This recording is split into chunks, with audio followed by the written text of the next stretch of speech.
Welcome to Campfire Football. I'm Sebastian North. This is episode 39, The Fall of Football Dynasties. Before I get into the meat of the episode that I want to really get into, which is just about the title races in the top leagues in Europe and how exciting that is, I'm just going to get a little bit into just a few of the quick hits that happened this weekend, because again, it was chock full of interesting things. Sad, good, happy, all over the place, controversial, whatever. I'm going to start with first Lewis Dunk and the free kick fiasco that happened between Brighton and West Bromwich Albion. For any of you who have seen the replays of this or looked into it, it's a total mess. It's Lee Mason making an absolute mockery of himself, blowing a whistle to allow a free kick, and then before the ball goes in, blowing it again because, I don't know, he thinks it maybe is unfair, awards the goal, then has to ask VAR to bail him out because he doesn't really know, and they're like, I think you blew the whistle twice, which I don't know why you did that, but according to the rules, you kind of have to chalk off the goal. Totally insane. Look, Brighton should have won this game.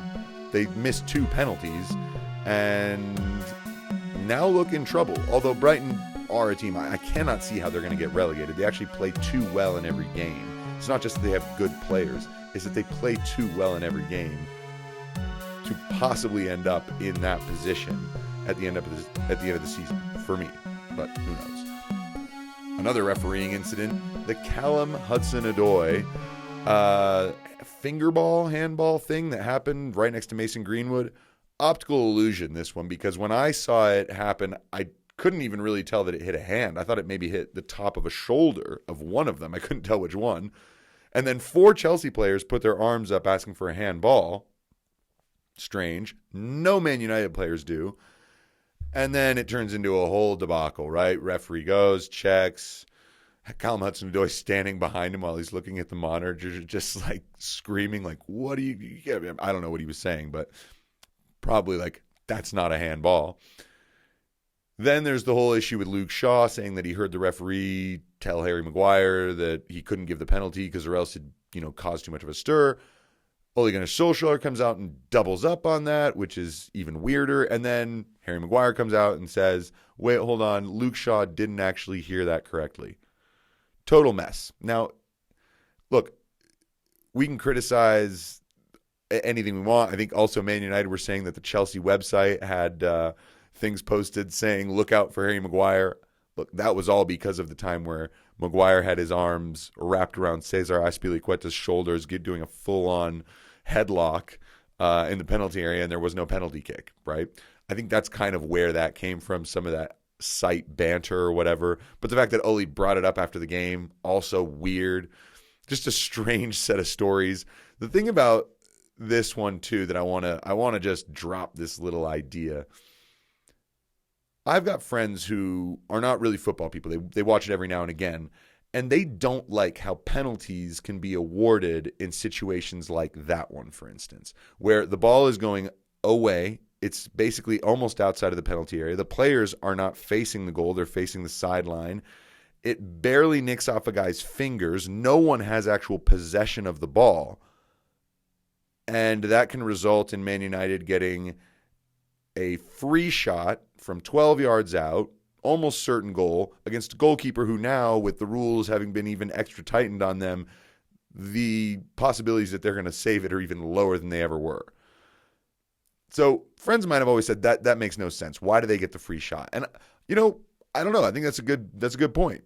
I think the penalty area is great as a size and design for an area where goalkeepers can use their hands. I think that's really good.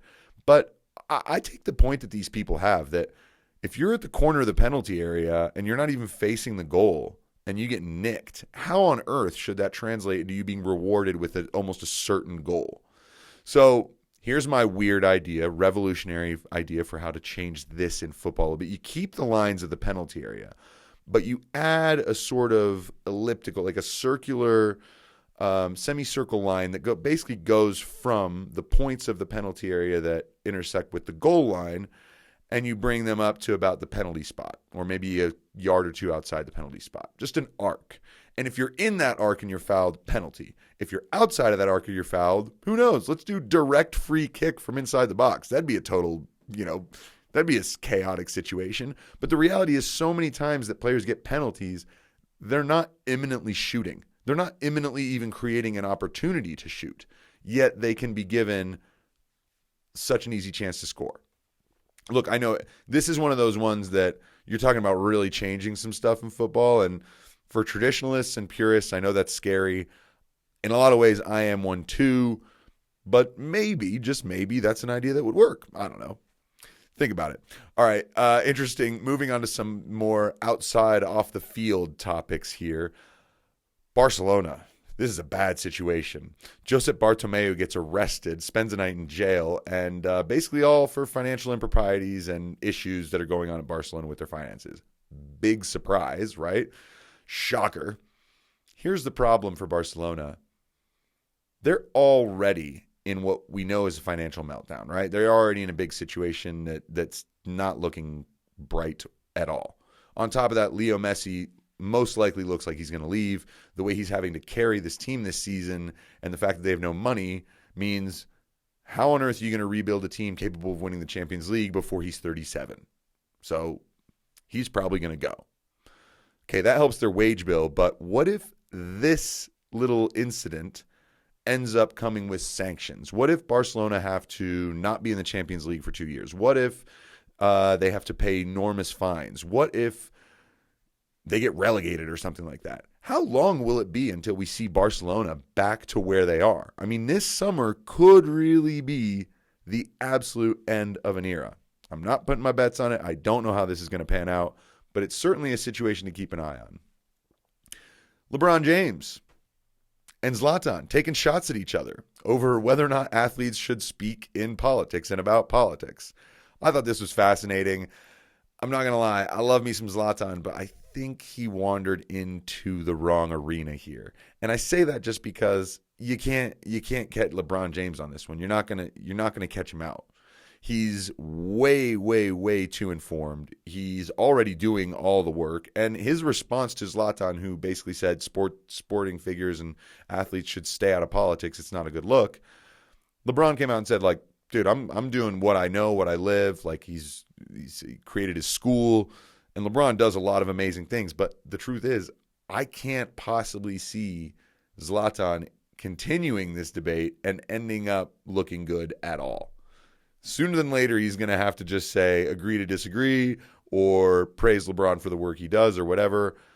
Or he's going to end up a little bit embarrassed, because I do think LeBron's got his bases covered here. He even mentioned that he does his homework and that he knows Zlatan's story about being an Ibrahimovic in Sweden, where Zlatan said, if I was an Anderson or a Larsson, things might have been a little bit easy for me in my youth, and I wouldn't have been cast aside as often as I was. Which, look, when he was growing up, I can tell you right now, I don't remember there being anything but an Anderson, Larsson, that kind of thing in the team. They had a really amazing black player in the '94 World Cup, Dahlin, but aside from him, Ibrahimovic. This is the weirdest name to have ever ended up on a Swedish national team jersey, and he talked about what he dealt with there and some of the prejudice he had to deal with in that sense, and LeBron mentioned that, so clearly did his homework. Keep an eye on that one. Might be interesting. Hopefully it doesn't erupt into embarrassment for Zlatan. I would just hate to see that. And on a little bit of a sad note, look, Alisson Becker, Liverpool goalkeeper, his father passed away last week, died tragically in what they think is a drowning accident, that he went out for a swim in his lake and didn't come back, and his body was later recovered. So really sad situation. Alisson and his brother, both obviously, both goalkeepers. His brother plays in Brazil. They're both doing the whole funeral thing, spending time with the family. Curtis Jones, really good dedication when he scored a goal this weekend. So rest in peace to Jose Becker, and thoughts for Alisson and his family and the whole family. So really sad situation. Hope they can get out of it okay. All right, on to the meat of the episode. Like I said, this is the fall of the Football Dynasties. Well, it might be. The season's not over, so I can't actually fully hedge my bets on. Some of these are pretty much done and dusted. Some we're pretty much just going to have to still sit and hope for quite a while. But this weekend, RB Leipzig, Monaco, AC Milan, Barcelona, they all got results to keep things in check in their leagues, to keep the races hot, to keep things exciting. And the reality is dynasties right now are at huge, huge risk. You can look across the major leagues and what have been long win streaks or dominant periods of time for either one or two different clubs, these situations are really at peril. Now, like I said, the status quo might just revert before the season's over. Or if we have a surprise, it might revert again right back next season. We don't know. We'll take a look. Enjoy it while it's happening, that's for sure. And keep an eye out because some of these are big stories. And it's kind of like the Leicester story. If you just were asleep that whole year and all of a sudden you're like, oh, what? There's a team that was 5,000-1 that won the title. I wish I had been a part of that. I wish I had been watching. So there's good stuff happening. Keep an eye out, people, because there is a chance. I don't know how it's going to last, but we also have to think about this. The post-COVID era is going to be different. The football landscape is going to be different. How you can just go and buy players. I think a lot of teams are going to be in financial constraints for the next 3 to 5 years, and it might be more difficult for the behemoth clubs to dominate the way they have been. We'll see. But basically, I'm going to give you a little rundown of some of the stories that are going on, some of the points and that are point totals in some of the tables across Europe, and some of these stories of where a dynasty may be on the way down. All right, first off, the Bundesliga. This is the one. I start with this one because it is probably the least likely scenario to happen. I mean, we're talking about Bayern Munich still actually top of the table, only 2 points clear of RB Leipzig. They've all played 23 matches in Germany. They'll finish with 34, so still 11 matches to play. Bayern still with a lead. I know that RB Leipzig play first this weekend and could be top by the end of their match, but they could also be, again, 2 points behind at the end of the weekend. Or they could be 5 points behind at the end of the weekend or a point clear. So we'll see. Every week in Germany, there's something there. There's a possibility. But Bayern Munich are still an extremely strong team. They had a wobble. Lazio gave them a free boost in the Champions League by pretty much not showing up. And we'll see. I mean, I don't think this is likely, but RB Leipzig have been good. There are a lot of teams in Germany that can dice with Bayern on the day and help them and push them to try to win, keep them from drop points. I mean, Bayern, you have to understand, there was a period of time this season where I think they went 9 or 10 straight games where they went behind in every game and won them all. You can't do that forever. At some point, you're going to start losing those. So we'll see what happens, especially as the Champions League heats up. You know Bayern are going to be really, really focused on that. But Leipzig have a chance. Again, I don't think this one's likely. We'll see. Moving on to Serie A. Look, this is exciting. Juve have been extremely dominant, right? 9 straight titles. They're going for number 10. They are not out of the race. Juve did win today, so all on 24 matches, the top 4 teams. Inter have 56 points. Milan have 52. Juve 49. And then it gets really interesting. You got Atalanta with 46, Roma with 44, Napoli and Lazio with 43. So the race for the top 4 is going to be absolutely boiling, sizzling until the end of the season. The race for the title, it's either between 2 and 3. I think that Milan are going to be able to stay somewhere in the vicinity of Inter. I think that Juve can also stick around and stay in the race and just keep Inter on their toes. But the way I've been watching Juve play this season, they really are in a transition year. And it doesn't look like they're going to be able to be perfect enough to be an Inter machine that's just getting more and more and more confident and only has the league to worry about. So I do think one of the Milan clubs are going to be able to come in and break this dynasty, stop Juve from winning a 10th consecutive title, and reestablishing Serie A as a league that's actually interesting to watch again and not considered a farmers league, which I cannot believe Serie A became a farmers league for a while. Unbelievable.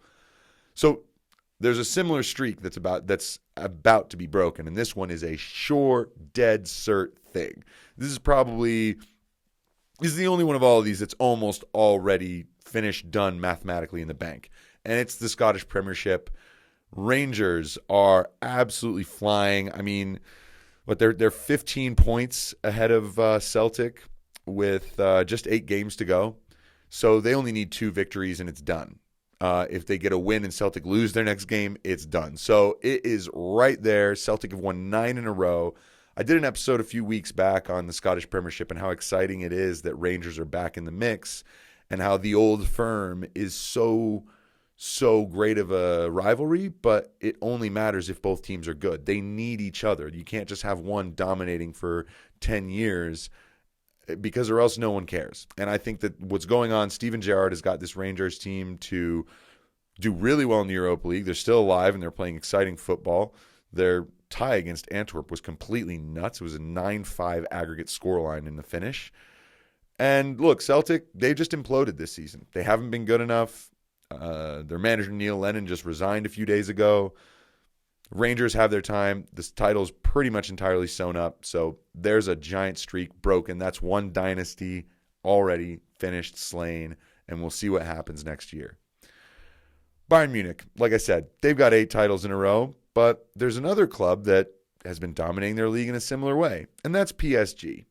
Now, PSG don't have this long streak going on. As a matter of fact, it's pretty short. They won 4 titles between 2012 and 2015, right? They got 4 in a row, and then Monaco came in and broke the streak. That Kylian Mbappe Monaco side won a title. PSG have won the last 3 straight. So they have won 7 of the last 8 years.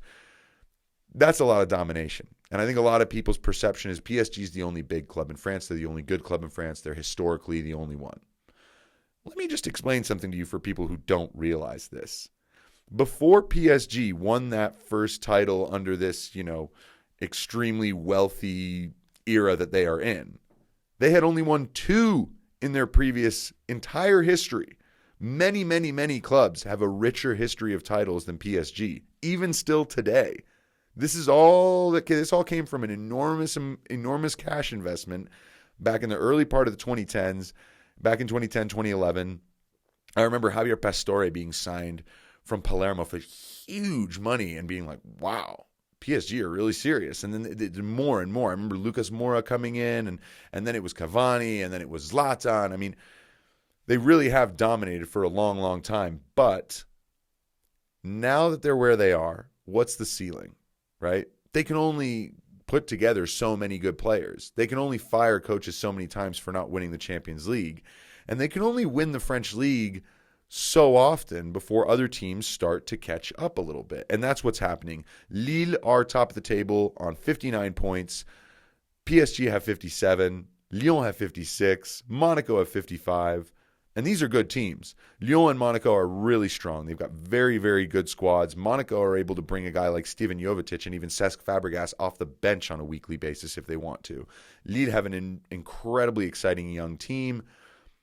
Lyon, a good team in big games, a very solid team in France. The problem is only Monaco has players who tasted a title success recently at all. Most of the other ones, it's totally green territory. So obviously PSG have to be the favorites still, but they're about to knock out Barcelona, and we know that the Champions League is their number 1 target. Are they going to be perfect for the rest of the season in France? Because they just might need to be. Lille and Lyon and Monaco are outplaying almost every team they play, and still actually having to play good games to do it.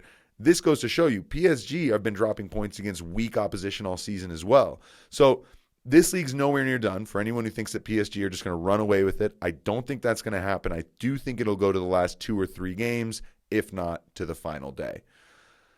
And the final league that I think, not the final league. I have to touch on La Liga before I get to the last one, the story that I think is the most interesting. La Liga's, it's not fascinating. I mean, Atletico Madrid are top of the table, and they've won a title in the not-so-distant past. They won in 2013, 2014, but since then, the last 6 years, Barcelona, Real Madrid, that's it. And also in seasons where neither of those 2 teams have actually been that great. So it'd be nice to see Atleti do it, to break the streak, to get a title. The problem is Atleti are not a team that like being favorites. They're much better at being the underdog and punching up. Can they be flat track bullies for the rest of the season and just knock everyone out of their way and just hope that Barcelona and Real stumble a few more times? I think that can happen. We'll see how they do. If they get knocked out of the Champions League by Chelsea this week, I really do think that Simeone will just completely zero his team in on one game after another, arrive at the mid-30s match day mark of the season. And if you're still 6-7 points ahead by then you can just shut the door. And I think that's what they're going to do. So Atleti, I really do think have a great chance of winning the title and snapping a little streak. But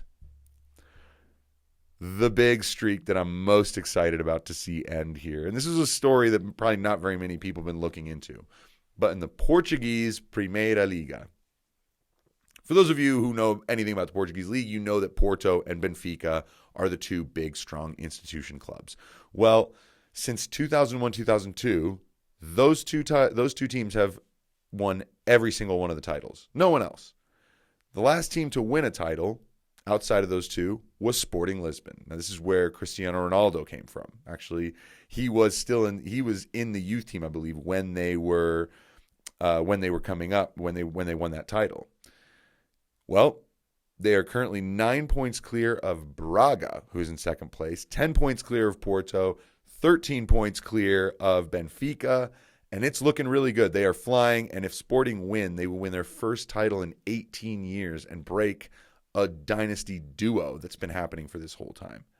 Now, those are the leagues I wanted to mention. Those are the dynasties I think have the potential to fall if they pretty much haven't already or are not inevitable. And I just want to put this into a mathematical context for you because it is pretty interesting. If you take Juve and Celtic, right, each with 9, you get to 18.